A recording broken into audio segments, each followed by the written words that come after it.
Bismillahirrahmanirrahim. Frères et sœurs musulmans, Assalamu alaikum wa rahmatullahi ta'ala wa barakatuh. Nous voici sortis du mois sacré du Ramadan, espérant qu'Allah subhanahu wa ta'ala ait agréé nos œuvres, qu'il s'agisse de l'abstinence al-imsak et du culte al-ibada que nous lui avons rendu tout au long du Ramadan, matin et soir.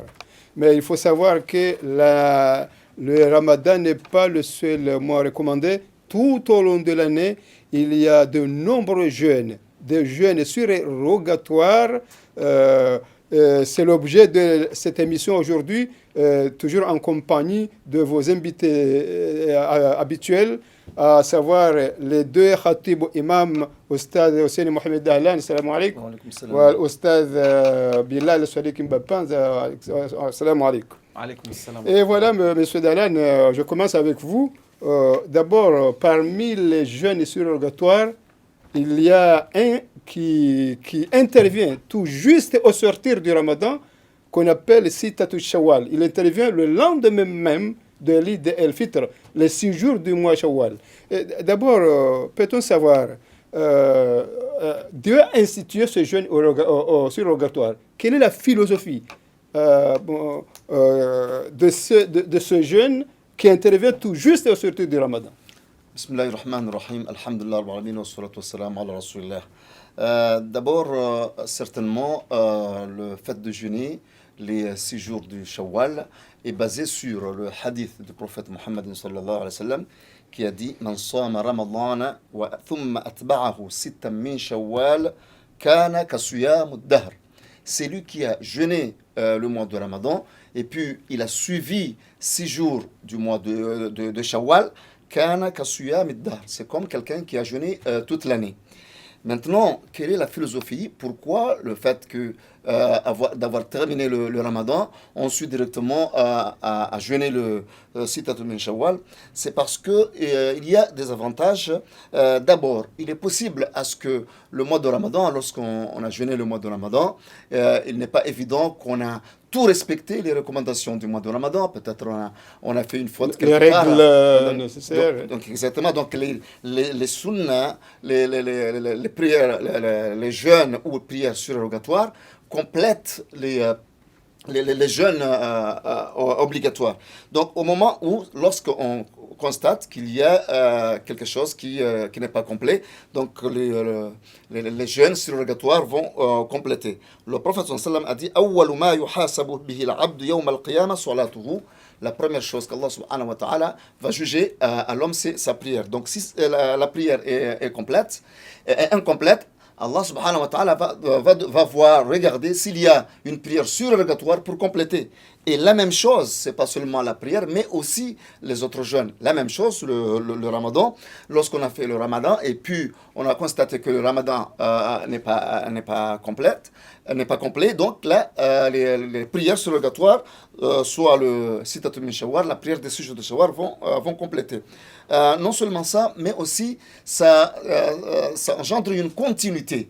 Le fait de terminer le mois de Ramadan, qui se passe vite, cela ne va pas faire à l'homme de dire que bon, j'ai jeûné pendant 30 jours, maintenant je reste tranquillement sans rien faire. Mais ça engendre la continuité. Il faut toujours continuer à faire du bien.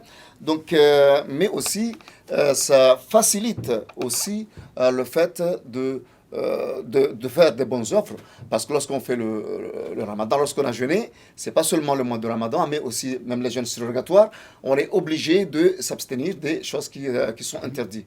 Donc ça, c'est en général ce qu'on peut dire. Oui, au stade Bilal. Ok, bismillah, alhamdulillah, wa salatu wa salam ala rasulillah wa ala alihi wa sahbihi wa wala. Louange à Allah par qui s'accomplissent toutes les bonnes choses et que la paix, le salut et les prières soient sur son messager Muhammadun alayhi salatu wassalam. Alors, ce que nous devons savoir à propos du jeûne du Sitta min Shawwal, c'est que on sait que Allah subhanahu wa ta'ala avant tout, il nous éduque sur cette éducation spirituelle du jeûne qu'il faut savoir une chose. Quand Allah subhanahu wa ta'ala vous demande une chose, ce on attend de vous au-delà de la chose obligatoire est énorme. Prenons l'exemple, quand on donne la zakat obligatoire, nous sommes que la majorité des personnes sont incapables de donner la zakat, oui ou non? Et pourtant, on exhorte tout le monde, et ceux qui donnent la zakat, et ceux qui n'en donnent pas, de faire la sadaqa.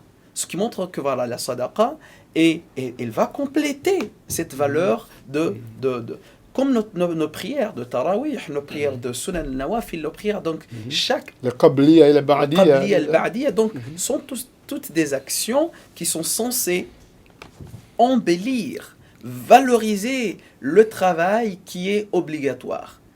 C'est pour cela que le prophète sallallahu alayhi wa sallam nous recommande de jeûner pour cette comptabilité de voilà, une journée équivaut en quelque sorte 10 récompenses, parce que Allah subhanahu wa ta'ala récompense une chose 10 fois, donc ce qui fait que les 360 jours, Qasiyam ad-Dar, que voilà, que Dahlal l'a mentionné dans ce hadith, parce que ça nous permet en quelque sorte de remplir toute l'année. Toutefois, ce jeûne n'est pas comme l'a expliqué, donc on peut le faire indépendamment, voilà, bon, on n'est pas obligé de les succéder directement à la fin. Justement, Ustad Bilal, c'est ce que j'ai voulu vous demander. On l'appelle Sitat al-Shawwal. Est-ce qu'on l'observe de façon en période d'affilée, c'est-à-dire on fait les 6 jours de façon continue, sinon on peut le faire un autre mois, sinon le faire par intervalle durant le mois Shawwal. Il faut comprendre une chose, un autre mois, non, à moins qu'il y a quelque chose qui empêche la personne de ne pas le faire, et que la personne a l'habitude de le faire, et qu'il le paye dans d'autres mois. Alors imaginez, prenons l'exemple, une maman voilà, qui a l'habitude de prendre les sitat Shawwal, qu'elle est enceinte, qu'elle ne peut pas jeûner les sitat Shawwal. Donc elle peut payer les sitat Shawwal dans un autre mois, comme elle paye. Et le prophète sallallahu alayhi wa sallam payait des jeûnes surrogatoires, payait des prières surrogatoires. Donc ce qui montre que ce n'est pas parce que c'est obligatoire, mais le surrogatoire doit être payé bien évidemment parmi les actions, bon, je ne dis pas qu'il doit, mais plutôt peut être payé, fortement recommandé de le payer dans le sens où pour garder la sincérité. C'est pour cela parce que les compagnons avaient cette habitude. Toutefois, la question que vous venez de poser, est-ce que c'est obligatoire d'accomplir les sitta Shawwal de façon pendant 6 jours d'affilée? Pendant 6 jours d'affilée. Le hadith n'a pas mentionné cela. Il a dit atba'hu sittan min Shawwal. 6. Donc le min, l'ittab'i, c'est-à-dire une partie. Donc il suffit que ces 6 soient 6 jours du mois de Shawwal. Donc tu peux prendre 2 dans la première décade, 2 la deuxième et 2 à la troisième. Donc ce qui fait que l'essentiel, c'est de pouvoir. Mais toutefois, il faut précipiter ceux qui ont des jeûnes à payer, par exemple des femmes qui avaient une sorte justement, c'est ce ou que le voyageur, ainsi de suite. C'est ce que je voulais demander, M. Dalan. Est-ce que le 6 Shawwal, 6 jours de Shawwal, est-ce que la philosophie, est-ce que c'est pas pour accompagner les femmes avec leur menstrues, par exemple? Bon, puisque le hadith a dit ثم أتبعه ستا من شوال. Donc il a suivi en jeûnant 6 jours parmi les jours de Shawwal. C'est clair qu'il n'est pas obligatoire de suivre. Mais Imam Shafi'i, il a dit que تفضيل استحباب صيامها متتابعة بعد العيد. Imam Shafi'i, il préfère à ce qu'on le fasse immédiatement après le Eid al-Fitr, musara'atan lil a'mal as-salihah, parce que ça permet à l'individu de faire plus vite, de faire des bonnes œuvres. Donc c'est comme si, puisqu'on a jeûné pendant 30 jours, si on a toujours l'habitude de jeûner, c'est mieux parce que ça signifie qu'on a toujours le courage de faire rapidement les bonnes œuvres. Cependant, d'autres disent que c'est pas recommandé de le faire d'une façon continue, mais on peut le faire et parfois c'est recommandé de faire d'une façon séparée.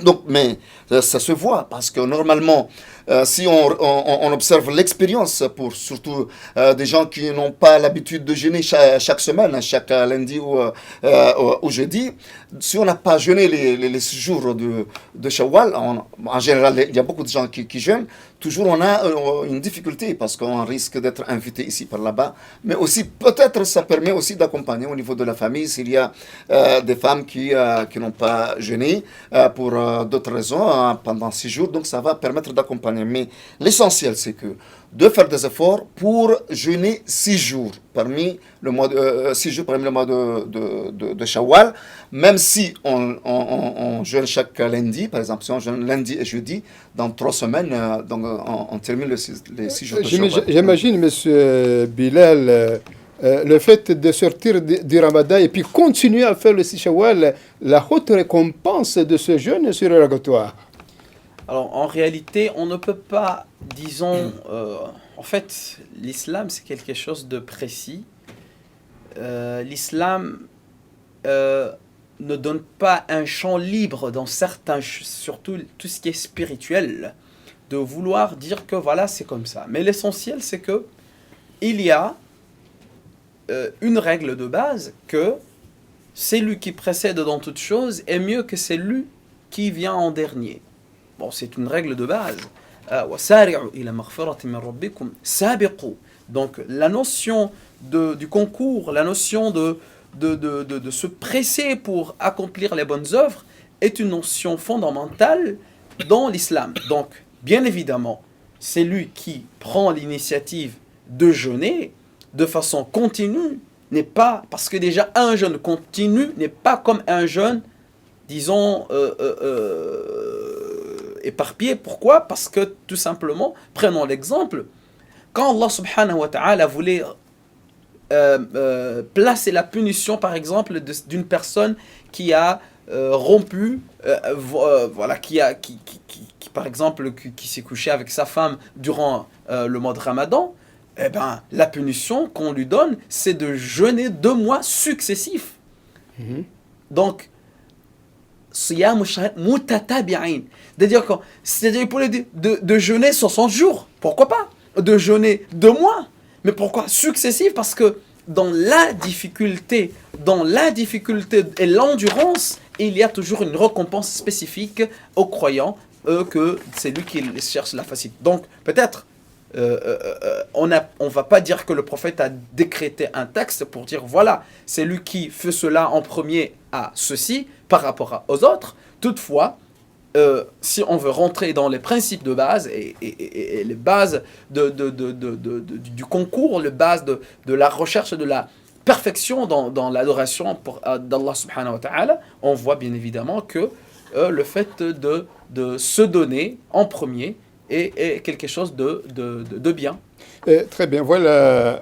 Nous en avons, chers téléspectateurs, parlé suffisamment de ce jeûne surrogatoire Sittatul Shawwal, mais il faut savoir que l'année comprend plusieurs jeûnes surrogatoires. D'abord, au mois de Dhul Hajj, le moment du pèlerinage, nous avons les 10 premiers jours. Nous avons également le mois de Muharram, donc Tasu'a et Ashura. Nous avons également les jours blancs de chaque mois, les 13, 14 et 15 de chaque mois. Nous avons également chaque semaine, le lundi et jeudi. Et je voudrais, M. Dalan, si vous voulez bien, que vous nous parliez des 10 premiers jours du mois de l'Hajj.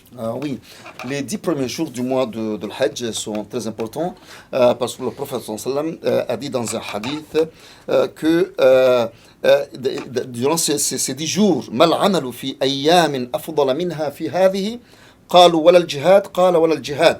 C'est-à-dire, le prophète sallam a dit qu'il n'y a pas quelque chose qui est très important pour un musulman de faire des bonnes œuvres, comme faire des bonnes œuvres durant les 10 jours de Muharram, les 10 premiers jours de Dhul Hajj. Dans lesquels se trouve Yawm Arafah. Exactement, dans lesquels se trouve Yawm Arafah, parce que c'est au moment où les gens vont faire le pèlerinage. Et puis, les Sahaba ont demandé au prophète sallallahu alayhi wa sallam, fi sabila, même le fait de combattre vers la voie d'Allah subhanahu wa ta'ala, il a dit oui, même le djihad, sauf quelqu'un qui qui s'est sacrifié lui-même et qui a tout donné pour protéger, pour combattre vers le chemin d'Allah subhanahu wa ta'ala. Sinon, les œuvres, d'une manière générale, sont recommandées. Et lorsque le prophète sallam a dit cela, il n'a pas spécifié spécifiquement que c'est juste le jeûne, mais toute bonne œuvre, telles que dhikrullah subhanahu wa ta'ala, mentionner Allah subhanahu wa ta'ala, le jeûne, sulatul rahim, renforcer le lien avec la famille, tilawatul Qur'an, lire le Coran, et certainement avec le hajj. Donc le jeûne, puisque le jeûne est parmi les bonnes œuvres, il est certainement recommandé à jeûner ces 10 premiers jours du Dhul Hajj, y compris le jour de Yawm Arafah, certainement pour celui qui n'est pas au pèlerinage. Le prophète sallam à ce propos, il a dit que Siyam Yawm Arafah ahtasibu ala Allah an yukaffira as-sanata allati qablahu was-sanata allati ba'dahu. Yani lorsqu'on jeûne le jour de Yawm Arafah, on a beaucoup des avantages, comme si quelqu'un c'est-à-dire Allah subhanahu wa ta'ala va pardonner les péchés de l'année dernière, mais aussi et les péchés de l'année à suivre. Donc, puisque ces jours de premier de l'Hajj, il y a le Siyam Yawm Arafah, et le prophète sallam a recommandé pour ceux qui ne sont pas au pèlerinage de jeûner ces 10 premiers jours, mais pas compris le jour de Yawm al-Aïd, puisque le 10e jour, c'est le jour de Aïd al-Adha.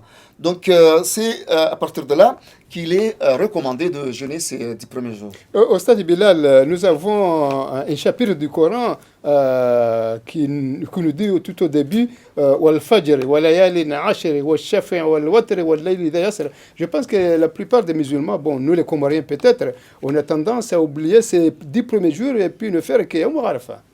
Ok, alors, étant donné que vous précisez sur l'importance des 10 premiers jours, alors Ibn Abbas radiyallahu anhu, quand Allah subhanahu wa ta'ala a juré par Al-Fajr, l'heure de l'aube, wa layalin ashr, et 10 nuits, et Abdullah ibn Abbas a dit que ce sont les 10 premiers jours du mois de Dhul Hijjah. Même si certains disent que layalin ashr, c'est les 10 derniers jours du mois de Ramadan.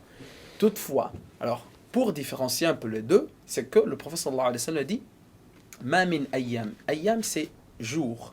Jour qui commence en général pour les Arabes. Yawm, on dit yawmun wa layla. Donc une nuit et une journée. Donc une journée, ça demande, voilà, pendant la journée, là où du lever, au moment de l'aube jusqu'au coucher du soleil.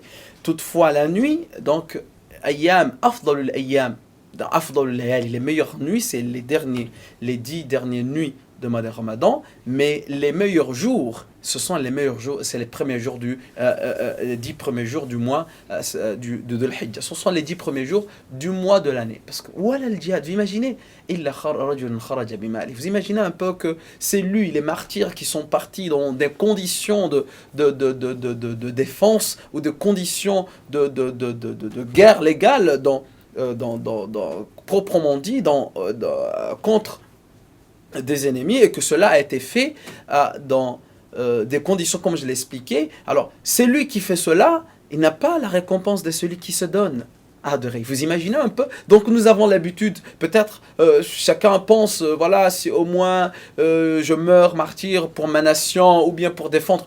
Bon, on voit que c'est une action qui sont meilleures. Toutefois, c'est lui qui se donne de façon assidue, qui se donne le courage et la force d'adorer Allah subhanahu wa ta'ala durant le mois, les 10 premiers jours de Dhul Hijjah, a une récompense énorme que Allah subhanahu wa ta'ala, on ne peut pas le comparer parce que c'est une période vraiment exceptionnelle de l'année et que nous, malheureusement, on se donne juste la peine de jeûner. Et Yawm Arafah, et encore, entre guillemets, un Arafah douteux parce qu'il y a encore dans une divergence entre le Arafah correspondant le jour où les gens se trouvent à la Mecque et un Arafah qui est propre à nous, sauf certaines personnes qui disent, voilà, on jeûne les deux, au cas où l'un des deux passe, c'est comme en sorte de...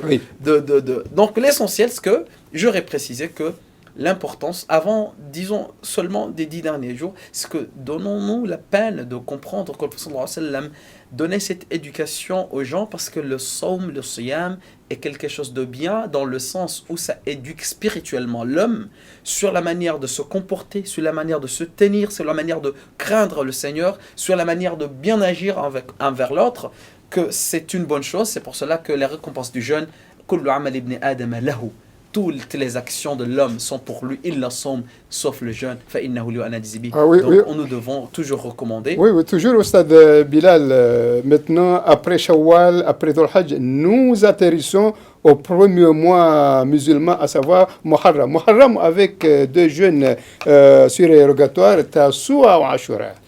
Alors, avant de passer au Tasu'a Ashura, il y a hadith qu'il y a un jeûne que vous n'avez pas mentionné du mois de Muharram. Le mois de Muharram entier aussi est recommandé à jeûner tout le mois de Muharram. Il a dit le prophète sallam, أفضل الصيام بعد رمضان شهر الله المحرم أو الشهر الله الذي تسمونه المحرم. Donc, le meilleur jeûne après le Ramadan, c'est de jeûner le mois de Muharram. Certains ont dit que là, il voulait désigner par là Tasu'a wa Ashura. Mais certains disent que non, c'est tout le mois entier. Donc, Shahr Muharram, c'est parmi les meilleurs mois où il faut se donner. Étant donné que le prophète sallallahu alayhi wa sallam, on ne peut pas connaître exactement la période où il a mentionné cela, mais les femmes du prophète sallallahu alayhi wa sallam rapportaient que le prophète sallallahu alayhi wa sallam jeûnait encore plus, mais c'était le Sha'ban. Toutefois, c'est un jeûne. Mais le Tasu'a Ashura, c'est le premier jeûne que les compagnons ont commencé à jeûner. Et que le prophète sallallahu alayhi wa sallam a commencé à jeûner à Ashura parce qu'il a dit qu'il a trouvé les Juifs quand il est venu à Médine. Certains disent que non, le Ashura, il le jeûnait même avant de venir. Toutefois, prenons ce riwaya, cette citation qui dit que le prophète, quand il est venu à Médine, il a trouvé les Juifs en train de jeûner. Donc, on leur a posé la question, pourquoi? Il a dit que, voilà, c'est le jour où Allah subhanahu wa ta'ala a sauvé Moussa, alayhi salam, donc nous jeûnons, voilà. Et qu'après, le prophète sallallahu alayhi wa sallam a dit aux compagnons de jeûner parce que nous sommes plus proches, nous sommes les amis de Moussa que vous, les Juifs. Mais après une période, vers la fin du message divin, le prophète sallallahu alayhi wa sallam tenait à parachever le message des petits détails. Donc parmi les petits détails que le prophète sallallahu alayhi wa sallam donnait à ses compagnons vers la fin du message divin, avant son décès, c'est l'importance de ne pas copier toujours les non-musulmans. Donc avoir surtout ce sentiment que là, je suis un peu différent des non-musulmans, dans le sens de garder l'identité, dans le sens de pouvoir s'identifier aussi, et dans le sens de toujours s'en sentir que voilà, l'autre n'a pas suivi le chemin. Il n'a pas enseigné une sorte d'animosité, une sorte